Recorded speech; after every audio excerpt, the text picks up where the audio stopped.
Hello and welcome to the Telltale Cake, where we tell tales with cake, and we try to ignore the corpses under the floorboards. With me today is Aoife. Hi. No. I also helped with some of those bodies. Anyways, let's get to the show and talk about dealing with dragons. Yes, dealing with dragons. Now, you are dressed thematically. Would you like to explain your dress? So, in this book, there's a witch named Morwen, and she has a lot of cats, and the dragon can talk to the cats. So I decided to theme myself with her cats. Love it. I especially love the cat on your head. Now, before further ado, because we've been waiting so long because we had to mess with all of our technology setup, we eat cake with our books here. The definition of cake is somewhat flexible. So today we're eating cherries jubilee. So, of course, we set some cherries on fire, which Aoife excelled at. And then we layered it on top of ice cream, which is on top of chocolate mousse. And it's a little bit soupy now, but let's dig in. Wow. Is that a good wow or a bad wow? That's a good wow. Good. Even though it got slightly cold and melty. Yeah, and the cherries are got the little bitter accent from the, what's it called again? Brandy. Brandy. And the ice cream made it all cold, but I still don't mind because it tastes good. Good. And for the record, because Cherries Jubilee does have brandy, but then you set it on fire, so all it leaves behind is the flavor, which is that slight bitterness you're tasting. My father helped in making the mousse on the bottom. And by helped, we mean he did it entirely himself. Yeah. And it's got a vanilla-y, chocolatey, definitely, and a bit of avocado because it helps make it creamier. Yeah, he's got a special method of making chocolate mousse that's avocado-based. I'll have to learn how to do that. I did think about making my own ice cream because I have an ice cream maker, but I just didn't have myself enough together this weekend. So this is the finest Haagen-Dazs can offer. Yeah. So, Should we start by comparing our covers? let's do it. Let's judge these books by their covers. We have different editions. Yes. So I think this is from 1990 when this is originally published. This is a Scholastic book. I don't love it. The dragon's kind of mean looking, as you pointed out. Kazuo's a very nice dragon within the story, and it looks like it's kind of trying to attack her. So that's probably why my book looks a little bit more friendly. Yes. It has her with her little princess. It just looks much nicer. And then what you were pointing out that you really like, that I agree with, is that fancy D on the dragons. Yeah, it's right here. So definitely that is a much better cover. That would much more inspire me to pick it up. Yes. Now, you said you really like fairy tales. And this book is set in kind of a stereotypical fairy tale kingdom. There's dragons, there's princesses, there's knights. There's a lot of rules. Because fairy tales are big on rules about what you have to do. And this isn't necessarily great for our protagonist, our main character, Simorine. How do you say that? I usually say it's Simorine, but it doesn't matter. I think we'll just go with... Sometimes I think of her as Simone, but I think we'll go with Simorine because I want to be official. So... Well, it's not really a name that people have, and there's not a pronunciation guide, so you can say it however you want. Okay, so I'll call her Simorine because it sounds prettier anyways. Okay. So Simorine, she's having problems with her life. Yeah. Her queen and king, she's just trying to do all of this stuff, like learn how to cook, learn how to sword fight, but her parents always find out and always stop her from doing it. It's not proper. It's not done. Yeah. Poor Simorine. But one day she comes across this frog that tells her, you can escape this by going and seeing these dragons. So she goes on a journey and finds these dragons. And the frog warns her once she finds the dragons, she's on her own. And so she has to negotiate with the dragons for something. And, well, this is a fairy tale world, so dragons like to capture princesses. It's not totally clear why. Apparently it's a status symbol, we learn. Apparently. But even though there's one dragon that's kind of mean who wants to eat her, Yeah. and one dragon who's just having an allergy attack, she does manage to get one dragon to accept her. And her name was Kazul. We like Kazul. Kazul is just so nice. Yeah, she's so friendly. Have you ever heard of a friendly dragon? It's Kazul. Probably. Kazul. So friendly. And one of the things that really advertises Samorin to Kazul is that Samorin can make cherries jubilee. In those illicit cooking lessons that the king and queen made her stop taking. So this is why we have Cherries Jubilee. Yes. It's thematic. Thematic. So, Samorin starts her new life that she loves. She gets to hang out with dragons. She gets to tidy up. She gets to cook and clean. She gets to go through the dragon's library. But there's a fly in the ointment. There's actually 2 flies in the ointment. They're both men. Wizards. Wizards. Wizards are so obnoxious. In this world, wizards are these men who go around stealing magic and magic stuff from everywhere. Yeah. Most dragons are kind of allergic to them, so it's a problem for them. And, of course, the wizards are just greedy and want stuff. Yeah. So they're poking around. They kind of need it if they want to have magic. Mm-hmm. And as I said, she meets this witch named Morwen, who's kind of her friend. Mm-hmm. Morwen lives in the Enchanted Forest, and she's a friend of Kazul. And specifically, they meet because Samorin keeps wanting to borrow her crepe pan. Do you know what crepes are? I forget. They're kind of like French pancakes. Oh, yeah, crepes. I actually had one with Nutella and strawberries on it. That sounds delicious. It was. Now I want a crepe. So that's how they meet Morwen. It's lovely. And they also borrow a book from Morwen because they want to try to figure out what the wizards are doing poking around. Like, what do you need? Bro, what? Anyways. And it turns out that the wizards stole a book from another dragon's library, but Morwen has a copy of it, so they loan it. They loan it to Samorin and Kazul to see what's in it. What do the wizards want? Mm-hmm. And it's a really difficult book. It's kind of a textbook about the caves of fire and night, which are in the mountains. Which is later revealed on. For some reasons, the wizards are severely interested by these. And throughout the book, you don't really know why. It's a dramatic reveal. It's a dramatic reveal. The other problem that Samorin is having with men is that all these knights and the prince that she's supposed to marry keep showing up trying to rescue her.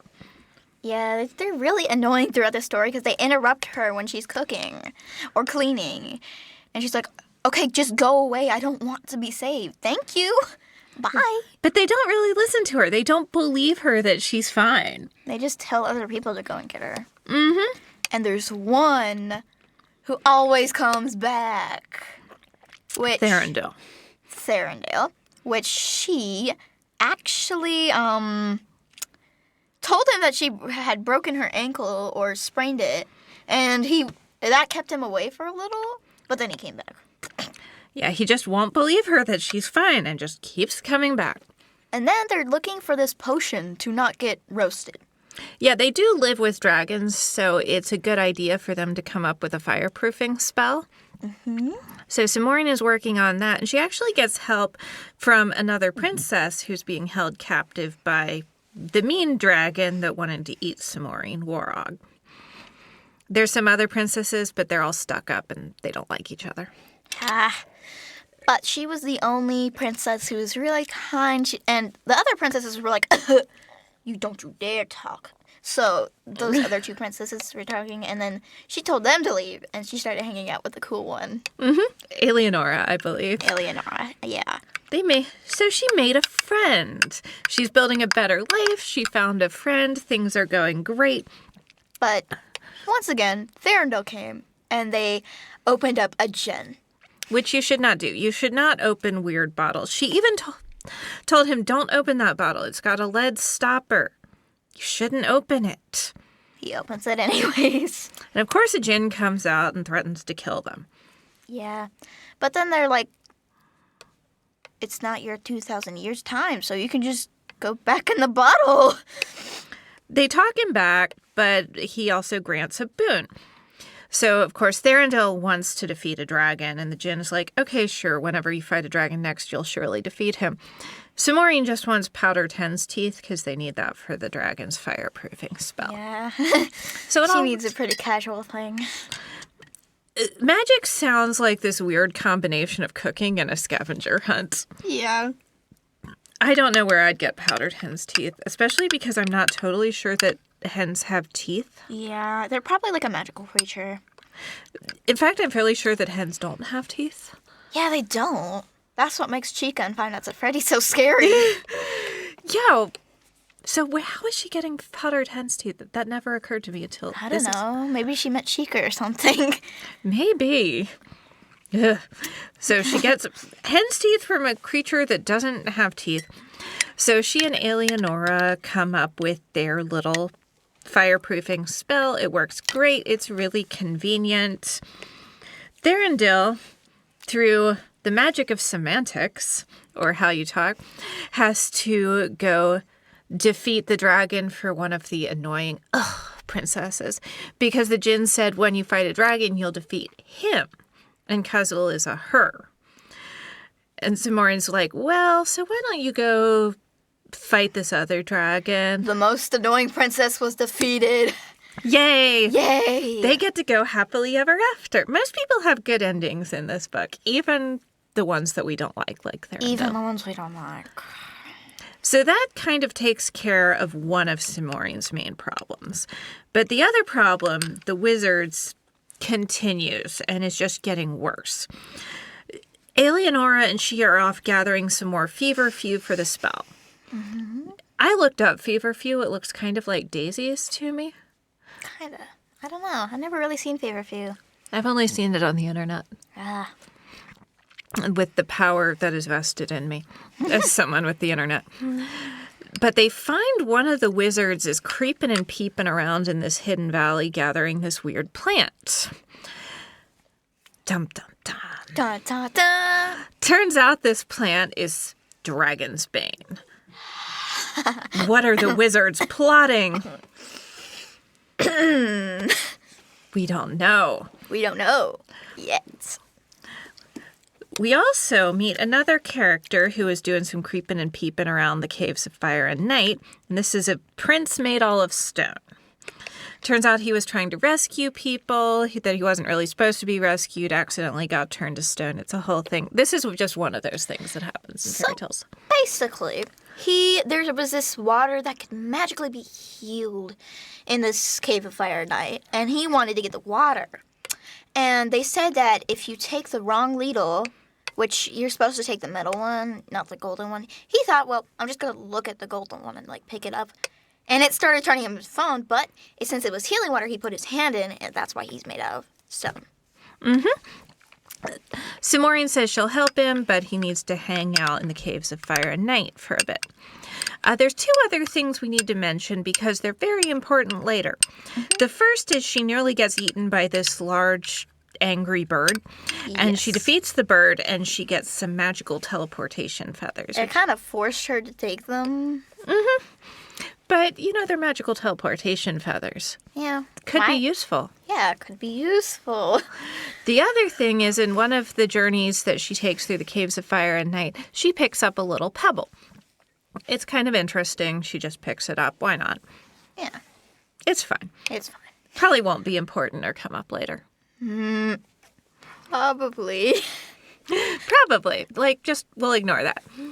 So, things come to a climax in the story because the king of the dragons gets murdered.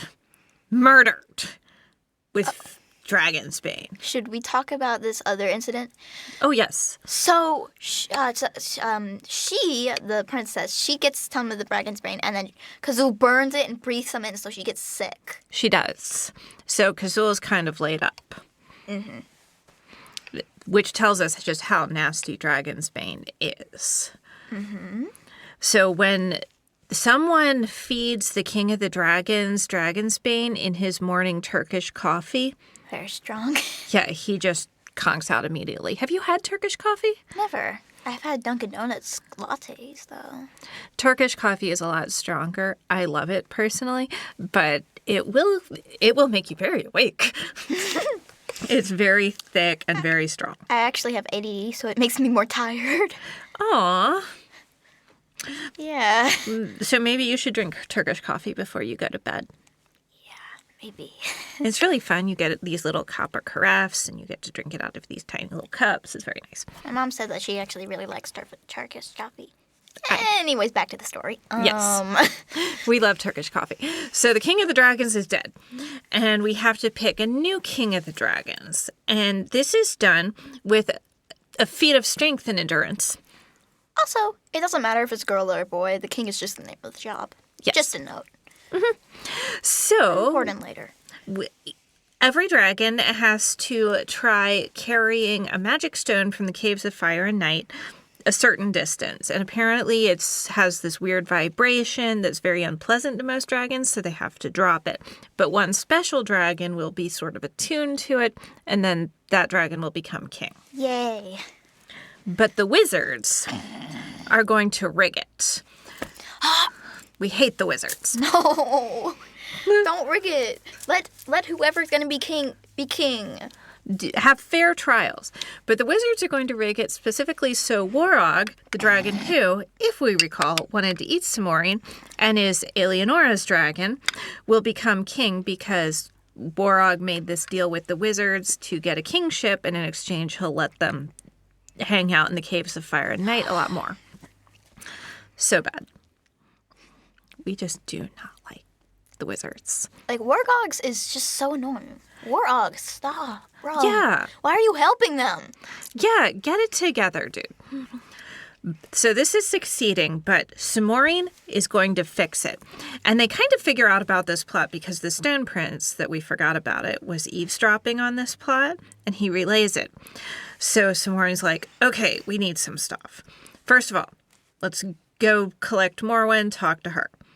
So they use a magic transportation feather, talk to Morwen about what's... Wait. There's something that important happens. Yes. They melt the wizard using clean water that was... Because one of her friends was cleaning. The Stone Prince was also there. And she melts the wizard, and they're like, I have an idea. This will be so useful. So, yeah, they go to Morwen's, they collect Morwen, they collect some buckets of soapy water. Then they go to where the trial is being held. Mm-hmm. They find a bunch of wizards doing an evil spell to help Warog cheat. But actually, before then, one of the dragons is like, I'm not going to help. But so they have to hide and kind of sneak over to the wizards. Mm-hmm. But they overpower the wizards with surprise and soapy water with lemon juice, and they melt all the wizards. Mm-hmm. But it got on Morwen, but since she has a cleanly life, it doesn't melt her. And that is probably a message to me that I should clean more, because I don't really clean my house. It's a lot of work. I don't like it. Me neither. We're going to be melted, aren't we? Oh, well. Sometimes it's the price you pay, and also it's not really permanent. You can melt wizards. They'll come back eventually. They managed to defeat the spell using the pebble that Samorine picked up a while ago. Because definitely not important. Not important at all. In the book that the wizards stole, that Samorine was reading, it says that basically you can use any little part of the Caves of Fire and Night as though it's the whole part. In very impenetrable prose, though. I don't even want to read that impenetrable prose. It made me tired reading that paragraph. Yeah. I think they also find this, like, crystal that the wizards were using. Something like that. It was, like, green and it looked evil. Everything that the wizards do looks evil. Yeah, pretty much. But aren't wizards evil in this story? Very evil. Very evil. So it's good that they don't look good, because then we might be confused. Good news, like, Warog is not going to become the king. He has to drop the magic king stone. Kazul becomes king, which is super convenient for everybody. She yells at Warog and he turns into a toad, because that's what happens to dragons when they behave in a not dragonly fashion. I think I was very happy when Warog turned into a toad. It was fun. And I even like toads. Like, well, Yay. I mostly like frogs. I like frogs, yeah. Frogs are cute. Toads are... There's this whole fairy tale thing where sometimes if you kiss frogs and toads, they turn into princes. But I'd really prefer the frog. I would prefer the frog, yeah. Like, what do I do with a prince? I'd be so angry if one of my frogs turned into a toad, into a prince. Like, do I have to feed you now? So bad. But so everything is going to be happy ever after. Kazul's become king. The wizard's plot has been defeated. Simorine is going to be the princess to the king of the dragons. Eleonora and the stone prince are going to go get married because they sort of fell in love. It's kind of cute. It's so cute. Yeah, the relationship is so cute because Eleonora's quiet and he's like kind of quiet. They have a beautiful relationship. And that's the book. And that's the book. So the time has come for us to rate this on my unitless sugar scale. The S is for sweetness, and I think it's very sweet, especially the whole Stone Prince and Eleonora plot. Mm-hmm. Even Thranduil and that awful princess, they managed to find love. Yeah. And the next letter? U stands for uniqueness. How unique did you find it? I found it somewhat unique. The words they use are interesting, and they wrote it very well. But the sweetness is kind of overriding that. So... That's fair. Yeah. The G stands for gender. In this case, we see a princess who's overcoming her princess role and making the kind of life that she wants for herself. We talk about how king is not a gendered term. It's just the name of the job. So there's some stuff about gender. Yeah, mainly female. Oh. Mm-hmm.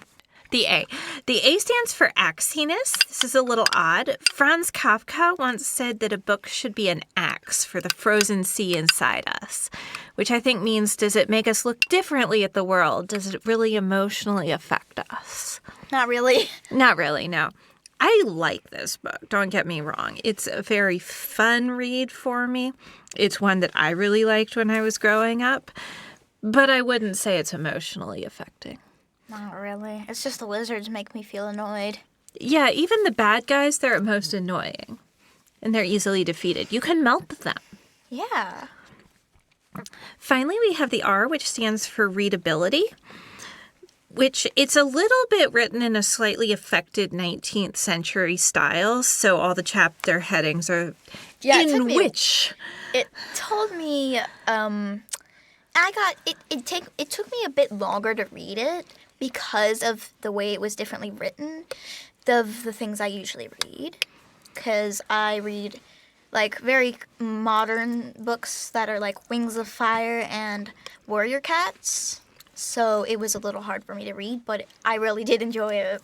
It's good. This is about 30 years old now. So. Why? So this is older than you. And it's not too surprising. Language has changed a little bit. And language does change. I was reading a book not long ago where the author kept talking about going through this wilderness and finding old tanks out in the field. And I immediately thought tanks as in the war machine. But the author meant tanks as in old water tanks. Bruh. So it really took me a bit to try to get back to envisioning the scene properly because I just have such a strong association with tanks as that newer meaning. So language does change.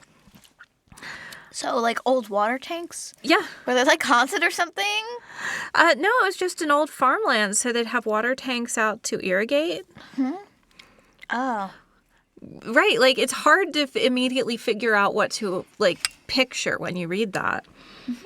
So I'm not too surprised that this was a little bit of a struggle. It might not have been the best choice, but I'm glad you enjoyed it anyway. To end, I've started doing some bibliomancy. Now, bibliomancy is this method of old traditional method that people did in medieval times where they would try to foretell the future by picking a random passage in a book. And the classic texts for this are the Bible and the Aeneid.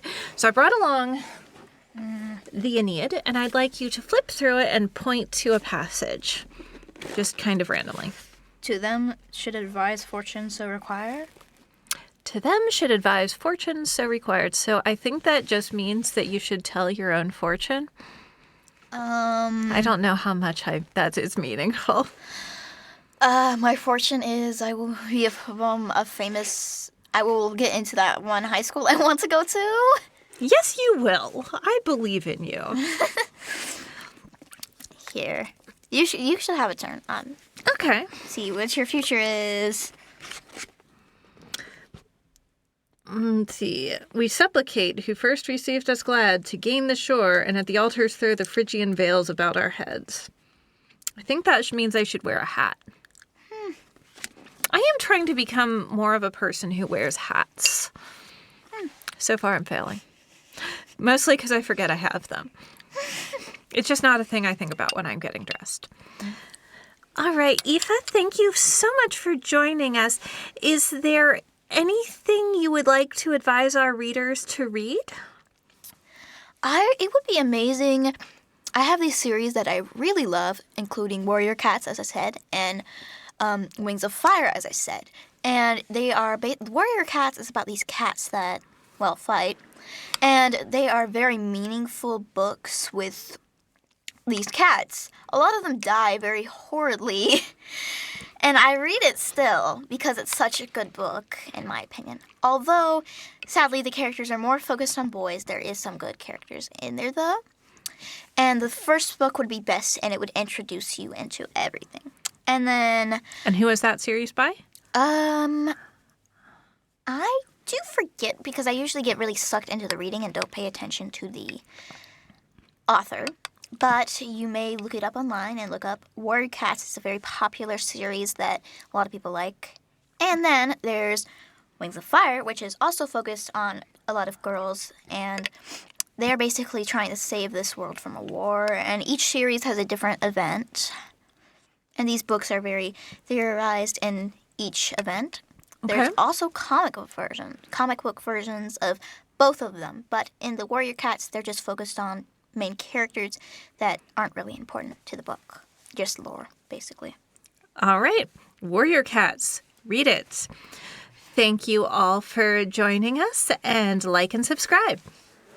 Bye!